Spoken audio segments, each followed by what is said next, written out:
And so what actually happened was I got a call from one of the people over there who said that they were down at the police station.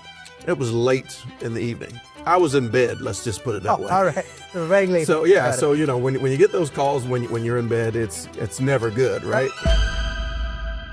John, thank you for coming down and agreeing to speak with me here. This episode of CISO Confidential that I'm very, very excited about is really about bringing out these stories about true CISOs and how difficult their job really is. The Human Workforce Index report recently reported that CISOs' jobs on an average have a tenure of 18 months in Fortune 500 companies, while their counterparts, which are the other CXOs, have anywhere between 48 to 56 months as an average tenure. That's 3x less than the CXO counterparts, which are outside of the CISO's role. I want to show the real difficulty and really all the pain that CISOs generally go through. And that's really the intent of this podcast. You have been a senior executive in a ton of financial services companies, in a lot of very large companies, John, where you've been at the helm of going ahead and managing and mitigating cybersecurity risk. Would love to start with a story which you said you will be comfortable in sharing about a real hack that you were a part of, not the hack, but the Respond itself. And how did it start? What happened before the hack, during the hack, and after the hack? So, John, would love to start from there if you don't mind. Glad to be here and share this story. And I think it's really important to be able to do this because as the next generation of security leaders and practitioners are coming along, it's to help them understand that it's only going to evolve and get worse, but help to prepare them. So I think these stories will scare them when you say exactly. this. We don't want to scare them. We want to prepare them. A hack that actually occurred, I want to say it was 2019 at our organization where I was the CISO, and the first time they had ever had a CISO in their program, and they were just coming off of some actions from the government because of some other things that had occurred in the organization. So I'd been there at that point about 3 years. Oh, wow. So I was a little bit past the average tenure of today. And so what actually happened was I got a call from one of the people over there who said that they were down at the police station. I'm going, okay, so you're calling me from the police station in the U.S. Not real sure what I can do, but asked what was. And this is somebody from your team? It was somebody from our organization who was over there. Okay. They were one of the accounting people. Okay. It was late in the evening. Okay. All right. So I was in bed. Let's just put it that way. All right. Very late. So yeah. So when you get those calls when you're in bed, it's never good, right? I started asking, what was the situation, and she explained. Did you know about this person in the past, or is it the first time? I knew who she was. Okay, got it. But I didn't ever expect that she would ever be calling me. Got it, okay. And I only knew who she was because they were listed as part of the cyber insurance policy as a contact. And so we started to look into. This happened next day morning, the same night? This happened the same night. Oh, wow. So once you got the call, did you wake up your team members? I'm just trying to understand that what was in the moment, what were you doing? So at that point, the first thing I did was call. So I had two things in play. I had internal staff and I had a 24/7 MSSP. And then I had my team start to look at things internally, look at all of the users in that South America office location. So we understood the activities of each individual in that part of the organization. And so what we came to find out was that there was some strange activity, and that when you look at the URL for the bank, the users had gone to a lookalike URL, but it was a counterfeit URL. So what had happened was that there was an add-in that had been dropped off into the browser of this user because they had been social engineered by a phone call. Ooh. So the more we dug into this, the more we found lots of interesting things. So we discovered that the bank had called, or a phone call had been placed by the bank to our office in South America saying, we're at the point where you have to update your URL and your access to our site. Okay. And so the user went and clicked on this. So they didn't go to the normal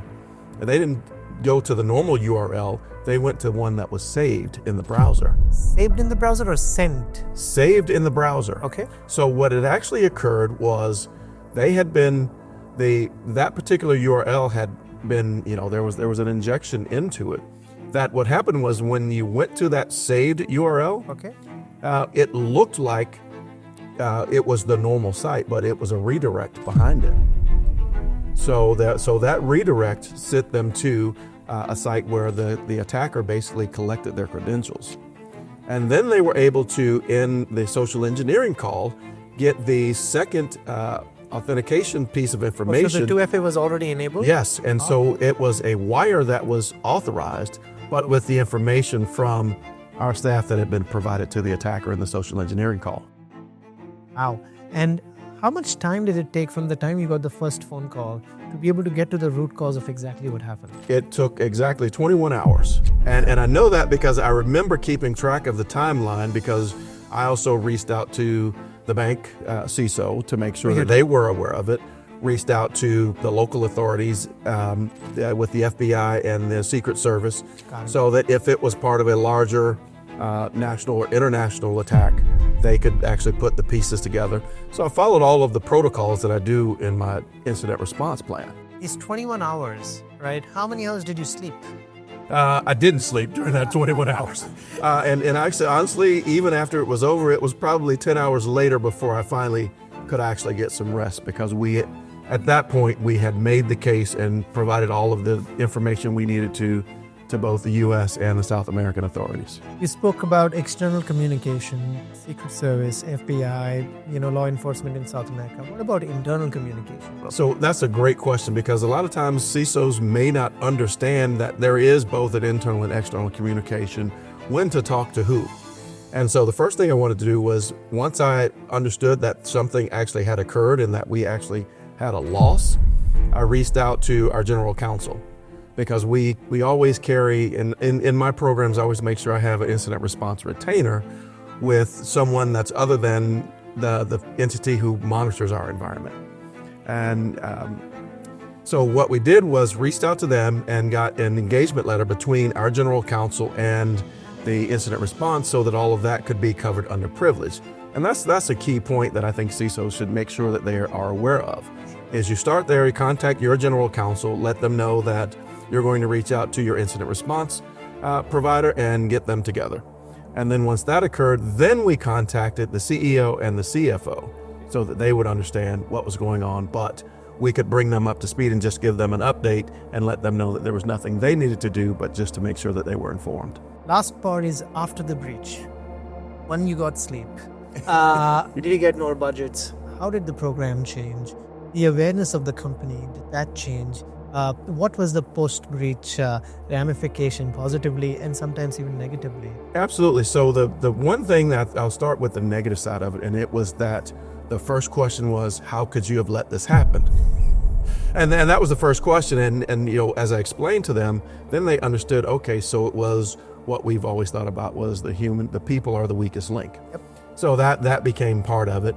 And then what they then began to understand was we did get more budget, because then they understood you need more technology. Yes, you need people and process, but you have to have more technology than what we had in place at the time, and being able to protect the browser with different technology. So now they began to understand that the things that I was asking for were not just these cool new tools that I wanted to play with, but it was the means by which I was going to protect the organization.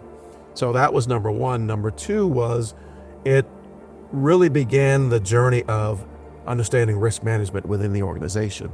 And that, honestly, that organization is where I got into the whole concept of FAIR and factor analysis and information risk, because it became, if we don't manage our cyber risk, then these are the types of things that will continue to happen. There's a ton of automation that obviously Safe enables with, a ton of other products also enable with, right? Just your quick thoughts about, your experience at the FAIR conference. Yeah, I recall, first knowing about FAIR in 2016, because I watched some of the things from the 2015 World Economic Forum, and that's where things really started to take place. And I think that's something that I've seen the FAIR Institute do, is help people with process and training and education around it that helps you learn how to implement it and be able to take advantage of all that it offers. So I think we're in a great place. I've had a great opportunity to network and connect with people here, and it's been fantastic. And super excited and appreciate the opportunity to have been invited to join the board and really help to drive what's next and provide thought leadership and take this diversity of perspective that we've achieved from all these attendees and put it into use and continue to evolve FAIR and the model.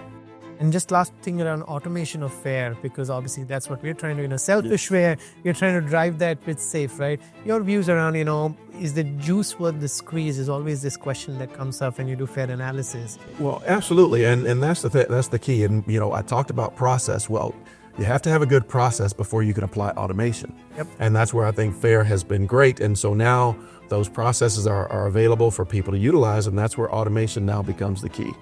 Because we have to have near real-time information. And being able to have a view into the cascading risks that are the result of a technology or a cybersecurity incident, and being able to quantify that in a way that provides business risk context and allows the business to make an informed risk-based decision, and it's in a language that they all understand, financial terms. And so that's where it's key, it's instrumental, and I think the ability to use automation to categorize that risk and be able to provide you with the ability to drill down and understand the materiality if an incident occurs, utilizing Monte Carlo simulations and things like that, which you just can't do manually. Fantastic. John, it's such an honor to be talking to you here. Thank you so much. My pleasure, Saket. Thank you so much for the invitation.